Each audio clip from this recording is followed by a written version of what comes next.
গায়ে হলুদ শেষ করে বাড়ি যেতে যেতে কিন্তু অনেকটা সন্ধ্যা হয়ে গেছিল। তারপর তাড়াহুড়ো করে রেডি হয়ে চলে এসেছিলাম অমিতের কাছে। অমিত কিন্তু তখনও রেডি হয়নি।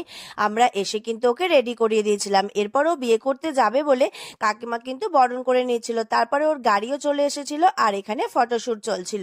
এরপর আমরা চলে যাচ্ছিলাম আর যাওয়ার সময় দেখো প্রচুর বাজি ফাটছিল। আসলে এটা কিন্তু আমাদের বিয়ে বাড়িতে, মানে আমাদের গাড়ির সামনে নয়, এটা অন্য আরেকটা বিয়ে বাড়ি ছিল, কিন্তু মেয়ের বাড়ির কাছে গিয়েও কিন্তু প্রচুর বাজি ফাটিয়েছিল। তারপরে বরণ করে নিল আর অমিত বসে গেছিল বিয়েতে। ওরা কিন্তু 10 বছরেরও বেশি প্রেম করছে আর এত বছর প্রেম করার পর ফাইনালি কিন্তু আজকে বিয়ে করতে বসে গেছে। তো খুবই মজা হচ্ছিল আর অবশ্যই আমার ফুল ব্লগটা ফলো করলে কিন্তু আরো আমরা অনেক মজা করেছি, সেটা সম্পূর্ণটাই তোমরা দেখতে পারবে। আর এখানে বউ বড় না বর বড় এইসব নিয়েই কিন্তু দেখো আমরা মজা করছিলাম। তারপরে বিয়েটা হয়ে গেল। এরপর আমরা চলে গেলাম খেতে আর খুবই ভালো মেনু করেছিল। আর অবশ্যই আমার ফুল ব্লগটা ফলো করো কিন্তু, আর ভালো লাগলে সাবস্ক্রাইব